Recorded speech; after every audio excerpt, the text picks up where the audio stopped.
End of life care and gold standards framework. What is the gold standards framework, abbreviated to GSF? So the gold standards framework is a framework to deliver gold standard of care for all people nearing the end of life. It's about living well until you die. Why is a GSF needed? End of life care is important.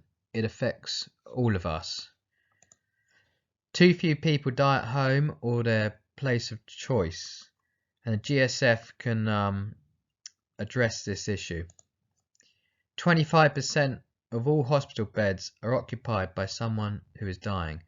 The National Audit Office estimates at least 40% of those people have no medical need to be there. Hospital admissions and deaths are expensive. Care must be brought closer to home, as this is cheaper for health and social services.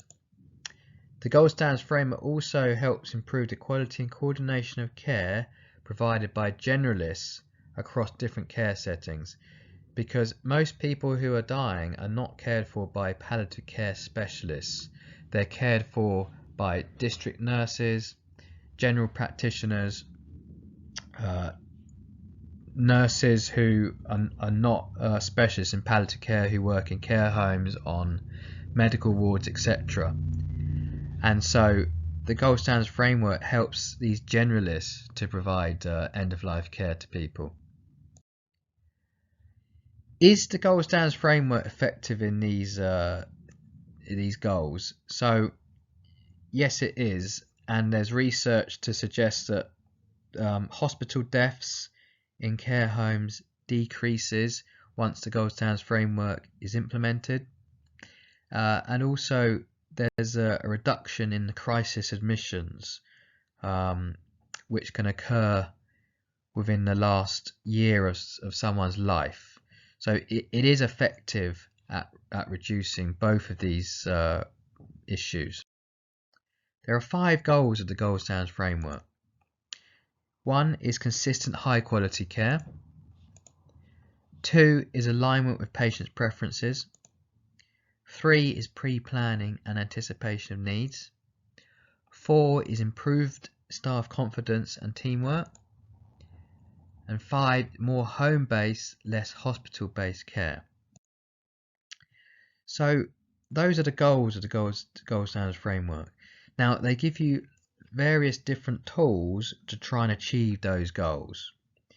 So for example, there's the 7 C's, which includes communication, coordination, control of symptoms, continuity of care, controlled learning, continued learning, care of support, care of the dying pathway. So that's one tool that's provided. Another one is the Pepsi Cola Aid Memoir for the palliative care monthly checklist.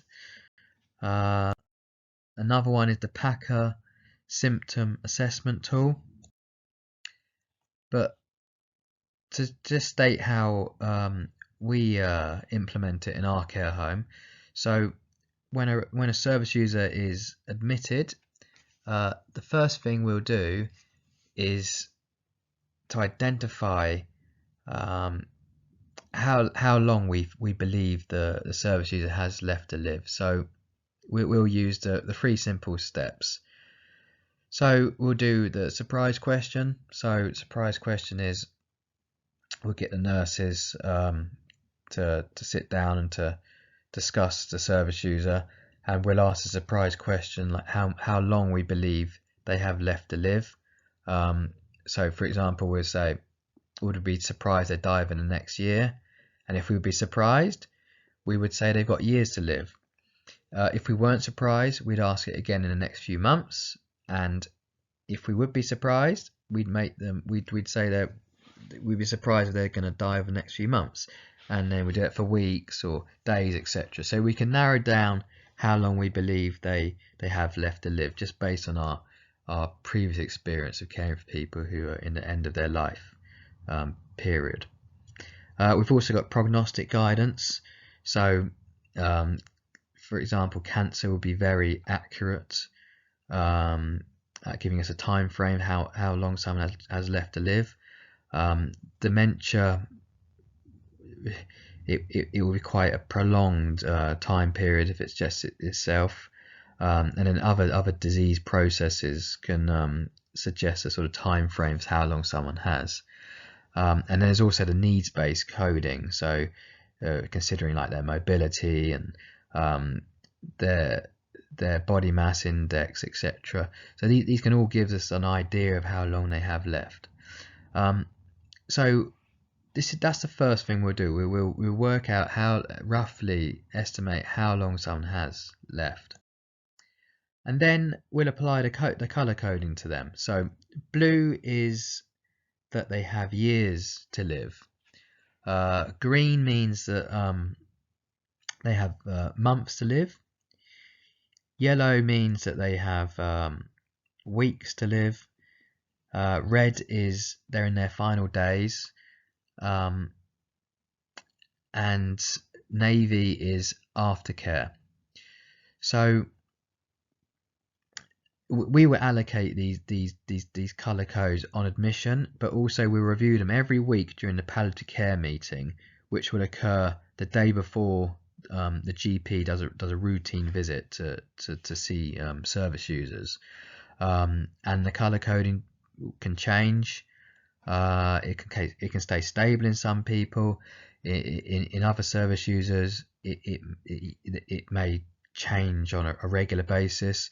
Residents, service users will tend to go just down the color coding, but they may come back as well, because we can't predict with definitive statements that when someone's going to die. So it is like an educated guess based on clinical experience. Also on admission, we'll write the advanced care plan. We'll work with the service user, or we'll work with the next of kin, or whoever has the lasting power of attorney for health and welfare, and we'll completely discuss the individual's wishes when in the last year of their life, any particular things they do and don't want to happen, under what circumstances they want to be treated in the care home, when would they want to be sent to hospital. We'll discuss about do not resuscitate orders. We'll discuss about funeral plans. We will completely discuss about the person's death, so it'll all be pre-planned, and we can answer any questions, and it really relieves everybody's anxiety about the upcoming death, for the service user and for the family. And this is where we can really plan it out and prevent a lot of problems that will come if we don't do this advanced care planning. If the service user has indicated that they do not want to be resuscitated if they suddenly die, that's a very unlikely occurrence, though it can happen. So if they indicate that they don't want to be resuscitated, we'll ask the GP to discuss with them resuscitation, talk about the realities of it, and the GP will make the decision. So it is the GP's decision, and if they believe they shouldn't be resuscitated, if they suddenly die, then they'll produce the do not resuscitate form, which is a lilac coloured form. There's also the respect form that is increasing in its occurrence, and this form, it must go with the service user wherever they go. If they go onto an outing, or they have to go to hospital, then the form will go with them. However, it does not cover a sudden death if that's due to suicide, choking, or anaphylaxis. So in those situations, it will be null and void, and we will still resuscitate the individual. But it basically just covers if they stop breathing and their heart stops, which is a cardiac arrest. So the palliative care meeting, which I mentioned before, will be every Monday.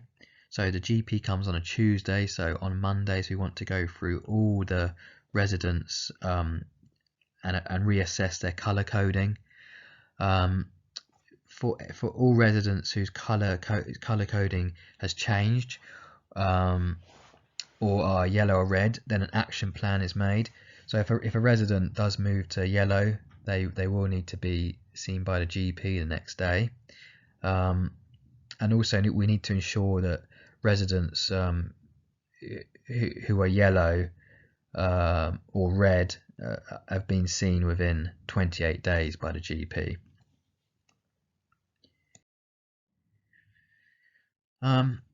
So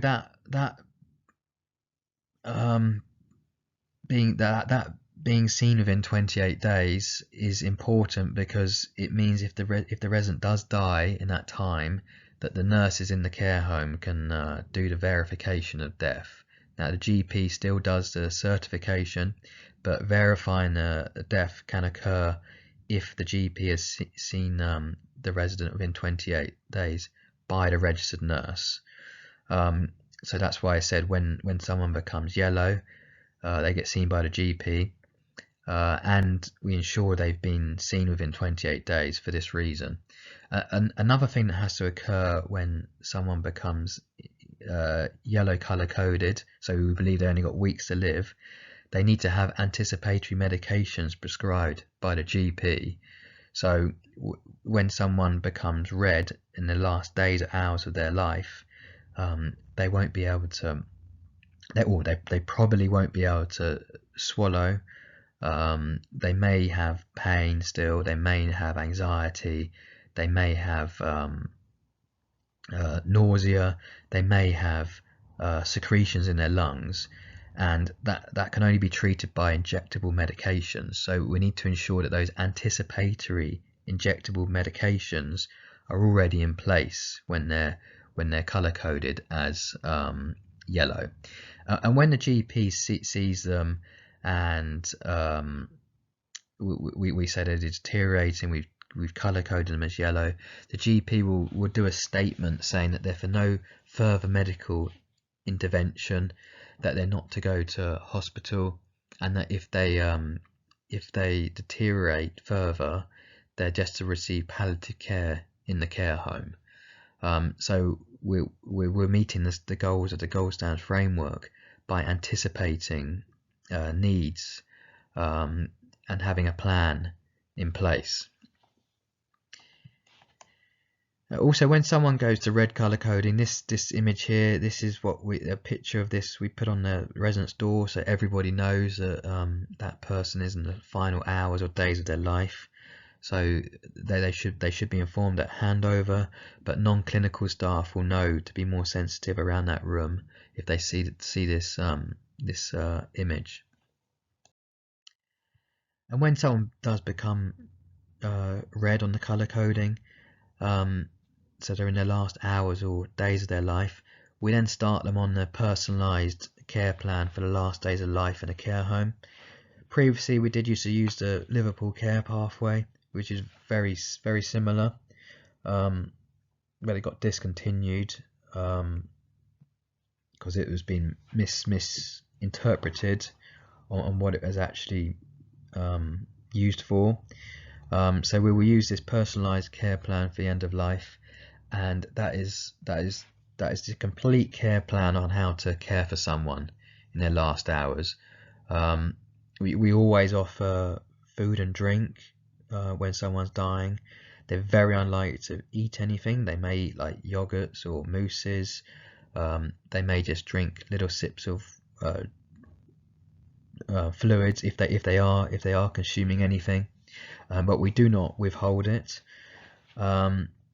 We discontinue any interventions that are discomforting for them, so any turning regime just to prevent pressure sore development, that may just turn into reposition them for comfort only. We won't take blood samples. we won't be catheterizing people. So we just really want to make them as comfortable as possible, and we want to look out for any symptoms that we need to manage. So pain management, nausea, anxiety, secretions in the lungs. So we'll just follow that document, and the nurse is the individual who is responsible for documenting and ensuring that document is performed.